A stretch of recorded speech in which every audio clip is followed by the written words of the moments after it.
दोस्तों, SP madam साधारण कपड़ों में एक दुकान पर कपड़े खरीदने के लिए जाती है, लेकिन वहां पर उनके साथ कुछ ऐसा होता है जिसकी मैडम ने कभी कल्पना भी नहीं की थी।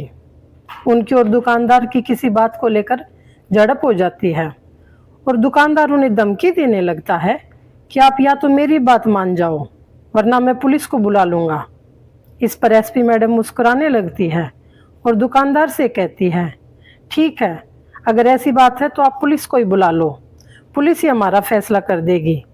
क्योंकि एसपी मैडम के दिमाग में ये था कि पुलिस वाले उन्हें पहचान लेंगे और उसके बाद यह सारी बात यहीं ख़त्म हो जाएगी।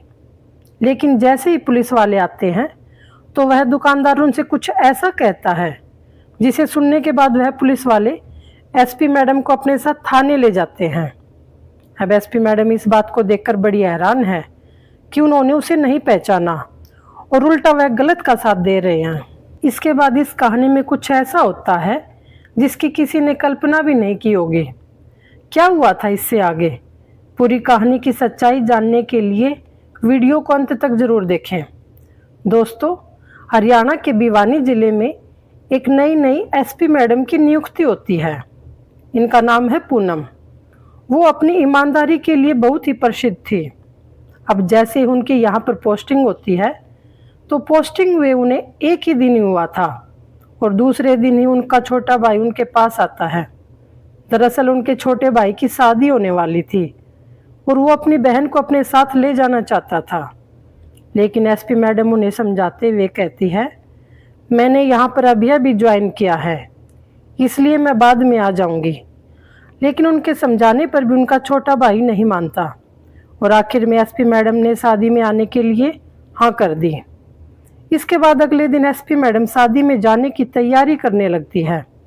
वह सोचती है कि मैं शादी में जा रही हूँ तो अच्छे से कपड़े तो होने चाहिए। यही सोचकर मैडम साधारण से कपड़ों में अपनी पर्सनल गाड़ी लेकर मार्केट के लिए निकल जाती है। एसपी मैडम कई बड़ी बड़ी दुकानों पर कपड़े देखती हैं, लेकिन उन्हें वहाँ पर कोई भी साड़ी पसंद नहीं आती। इसके बाद वो राजेश साड़ी भंडार पर जाती हैं और वहाँ उन्हें एक साड़ी पसंद आती है। तो एसपी मैडम उस दुकानदार से उस साड़ी का मोल भाव करने लगती हैं। दुकानदार कहता है, मैडम, हमारी दुकान का एक ही रेट है और वो आपने बाहर बोर्ड पर भी लिखा देखा होगा, और इस साड़ी का जो रेट है वो है 5,000 रुपये। इसके बाद एसपी मैडम दुकानदार को 5,000 रुपये दे देती है और दुकानदार उन्हें साड़ी पैक करके दे देता है। इसके बाद मैडम मार्केट में और सामान खरीदने लगती हैं। इसी दौरान जिस थैले में साड़ी थी वो थैला नीचे गिर जाता है और साड़ी थैले से निकलकर बाहर गिर जाती है। तभी मैडम का ध्यान उस साड़ी पर जाता है तो मैडम देखती हैं कि इसमें तो डिफेक्ट है, और फिर मैडम साड़ी को अच्छी तरह खोल के देखती हैं तो उसमें कई जगह से कपड़ा कटा हुआ था। इसलिए वो उसी दुकान पर जाती हैं जहाँ से साड़ी ली थी और दुकानदार को साड़ी दिखा देती हैं और कहती हैं कि इसमें डिफेक्ट है, आप मुझे दूसरी साड़ी दिखा दो। दुकानदार को गुस्सा तो बहुत आता है, लेकिन मजबूरनवश एसपी मैडम को दूसरी साड़ी दिखाने लगता है। अभी तक दुकानदार को ये नहीं पता था कि ये एसपी मैडम हैं और ना ही मैडम ने उन्हें ये बात जाहिर होने दी। इसके बाद मैडम साड़ियों को देखती रहती हैं, लेकिन उन्हें कोई भी साड़ी पसंद नहीं आती। अब वो दुकानदार से कहती हैं, अंकल जी, मुझे कोई भी साड़ी पसंद नहीं आ रही, आप ऐसा करो, मुझे मेरे पैसे वापस दे दो, मैं किसी दूसरी दुकान से साड़ी ले लूँगी। लेकिन दुकानदार उसे पैसे देने से मना कर देता है और दुकान में लगे हुए एक पर्चे की तरफ इशारा करता है जिस पर लिखा था, बिका हुआ माल वापस नहीं होता, केवल बदला जाएगा। मैडम बड़ी हैरान होती हैं। तभी वो कहती हैं, देखो अंकल जी, वो बात तो ठीक है, लेकिन इस साड़ी में कई कमियां हैं, तो मैं क्या करूं इसे लेकर, इसमें आपकी भी तो गलती है। लेकिन दुकानदार कहता है, मैडम बहस मत करो, हमारे यहाँ का यह रूल है और हम इसको तोड़ नहीं सकते। एसपी मैडम कहती है, ठीक है, बिका हुआ माल वापस नहीं होता, लेकिन अभी तक मैं इसे अपने घर तक नहीं लेकर गई हूँ। लेकिन दुकानदार अपनी बात पर अड़ जाता है और कहता है, नहीं मैडम, यह वापस नहीं होगी, आप चाहे जो वो कर लो।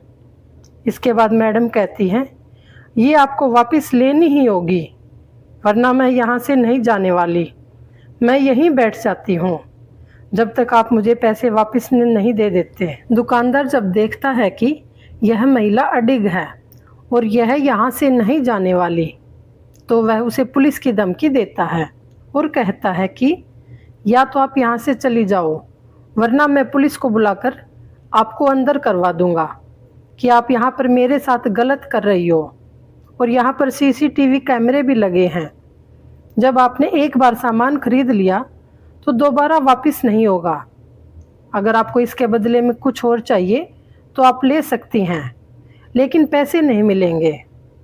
जब एसपी मैडम पुलिस का नाम सुनती हैं तो कहती हैं, ठीक है, तुम पुलिस को ही बुला लो, वो ही आकर हमारा फैसला कर देंगे। दुकानदार सोचता है कि पुलिस को ही बुला लेता हूँ, उन्हें 200-400 रुपये दे दूँगा और वो लोग इसे यहाँ से धमका कर भगा देंगे।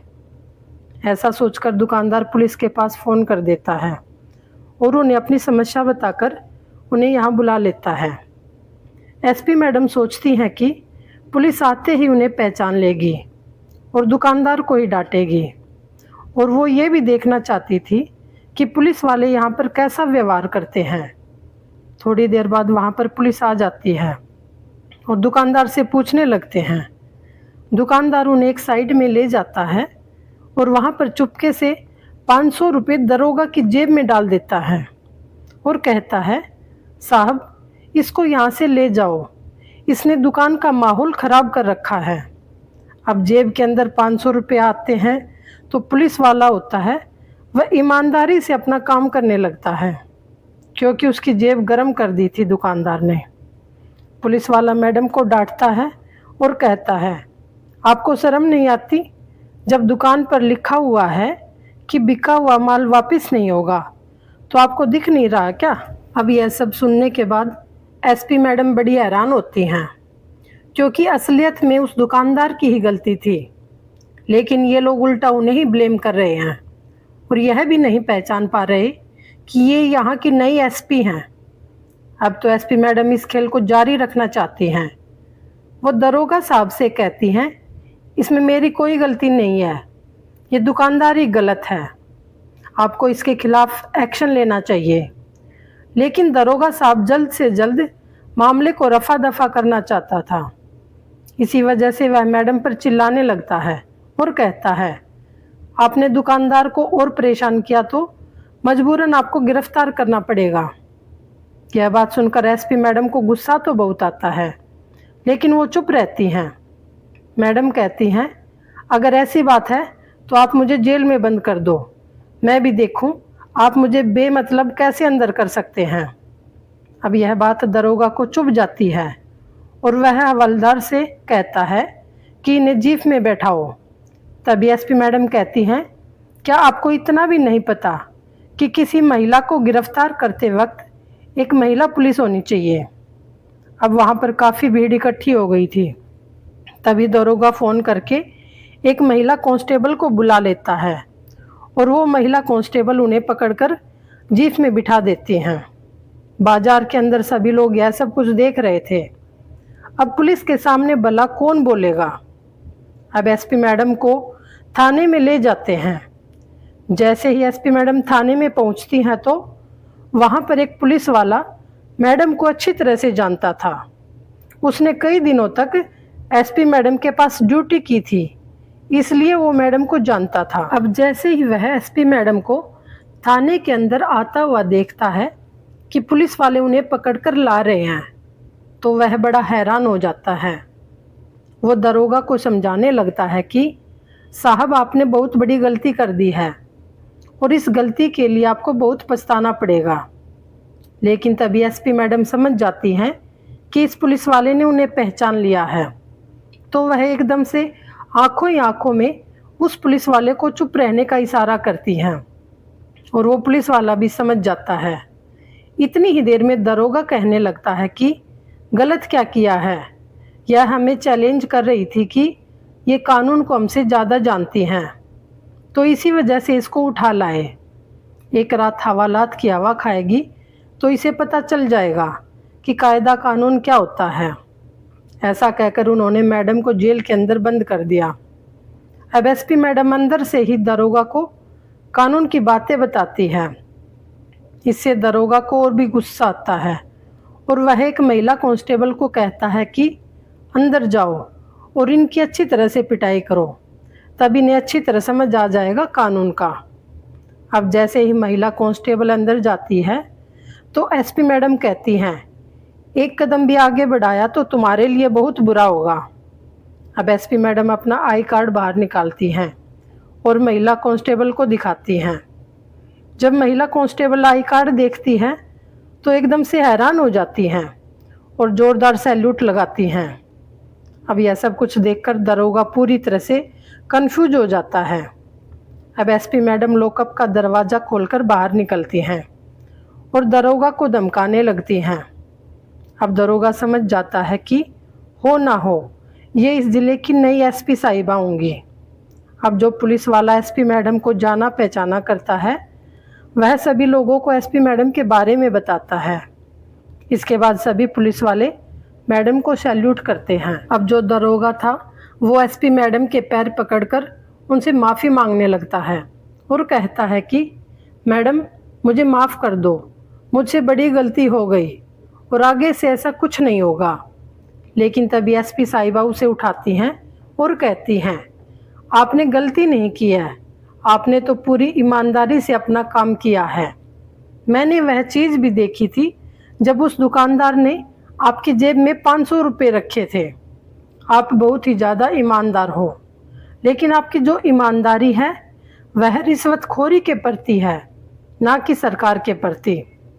इस बात को सुनकर दरोगा साहब और भी ज़्यादा शर्मिंदगी महसूस करते हैं और उनसे माफ़ी मांगने लगते हैं।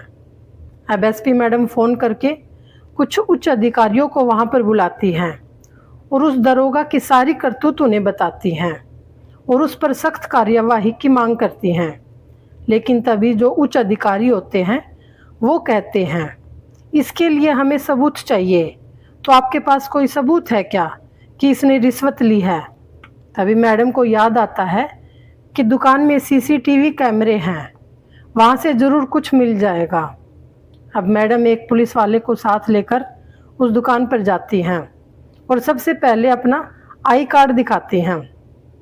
आई कार्ड देखने के बाद दुकानदार बहुत डर जाता है और वह एसपी मैडम से माफ़ी मांगने लगता है। एसपी मैडम सीसीटीवी की रिकॉर्डिंग लेती हैं और दुकानदार से कहती हैं, अंकल जी ऐसी गलती अब किसी के साथ मत करना, क्योंकि यहाँ पर जो भी आपके पास आता है वो ग्राहक तो होता ही है और हर ग्राहक भगवान का रूप होता है, तो उनके साथ अच्छे से व्यवहार करना चाहिए। इसके बाद जो वो सीसीटीवी कैमरे की रिकॉर्डिंग लेकर थाने में जाती हैं और उच्च अधिकारियों को बताती हैं कि इसमें आपको सारे सबूत मिल जाएंगे। वो उनसे कहती हैं कि इस दरोगा पर सख्त से सख्त कार्यवाही होनी चाहिए ताकि जीवन में कभी भी इस तरह का काम ना कर सके। इसके बाद उस पुलिस वाले को सस्पेंड कर दिया जाता है और साथ ही साथ 3 साल की सज़ा भी होती है। इसके बाद एसपी मैडम अपने भाई की शादी में जाती हैं और अपने परिवार वालों से मिलती हैं। तो दोस्तों, इस कहानी से आपको क्या सीखने को मिला हमें कमेंट बॉक्स में ज़रूर बताना। हमारा मकसद किसी को परेशान करना या किसी को ठेस पहुंचाना नहीं है। हमारा मकसद है लोगों को जागरूक करना, सचेत करना, और पुलिस वालों का काम होता है जनता की रक्षा करना, ना कि जनता को बेवजह परेशान करना। इसलिए सभी लोगों को हर समय सचेत और सावधान रहना चाहिए। अगर आपको हमारी कहानी अच्छी लगी हो तो वीडियो को लाइक, शेयर व हमारे ज्ञान की बातें यूट्यूब चैनल को सब्सक्राइब ज़रूर करें। तो मिलते हैं एक नई कहानी के साथ, तब तक अपना और अपनों का ध्यान रखें। धन्यवाद। जय बजरंगबली।